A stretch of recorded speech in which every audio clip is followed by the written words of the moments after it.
In the evening of 6 July 2021, Dutch investigative journalist and crime reporter Peter R. De Vries was shot in the head after leaving the television studio of RTL Boulevard in Amsterdam, where he had appeared as a guest. Several bullets were fired at him at the Lang Leidstwastraat. While he was on his way to his car, he was taken to the Wu University Medical Center in critical condition. That same evening the hospital was heavily secured. De Vries died as a result of the shooting on 15 July 2021. Peter R. De Vries was a television personality and the most well-known crime reporter in the Netherlands. He gained national prominence with his own television program Peter R.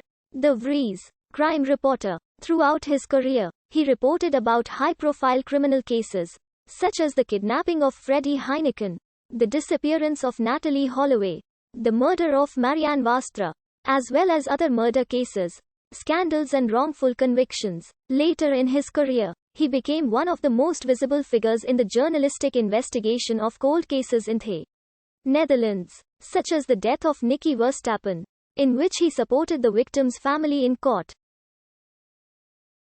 He also was a frequent guest in talk shows and started a short political career with his own political party. A central theme in his later work was his fight against injustice. In 2021, De Vries supported the Crown witness Nabil Bakkali in the Marengo process.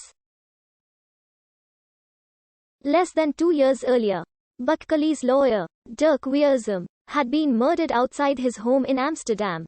The King Willem-Alexander of the Netherlands called it an attack on journalism and an attack on the rechtsstaat. On the evening of the attack, the Amsterdam mayor Femke Halsema, chief public prosecutor René de Bokkelier and police chief Frank Pauw gave a press conference. Prime Minister Mark Rutte and Minister of Justice Ferdinand Grapperhaus also gave a press conference. Prime Minister Mark Rutte called it an attack on free journalism. Halsema spoke of a brutal, cowardly crime. The attack affects journalists and damages our society.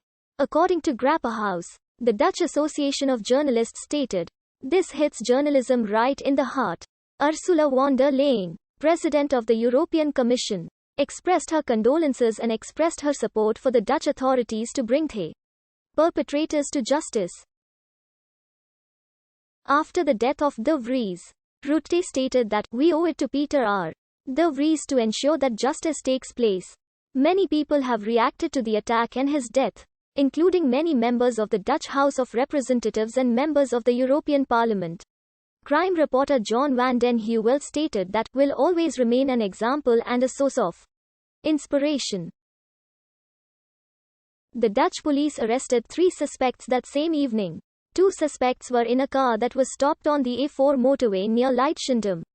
The third person was released the next day, and is no longer a suspect. As of July 15, a 35-year-old Polish man identified as Kamil A. is the suspected getaway car driver, while a 21-year-old Dutch man known as Delano G. is the suspected shooter. Dutch media has reported that the suspected killer is the nephew or cousin of one of the henchmen of Ridung Taghi, known as the Netherlands' most wanted criminal. De Vries was involved in the prosecution of Taghi. De Vries was frequently threatened, but did not want any police or private security. However, there was criticism that he could have been protected better. He had a tattoo on his leg with his motto "On bended knee is no way to be free." He explained the tattoo as, "It means that we are not subservient to anyone. That no one can dominate us.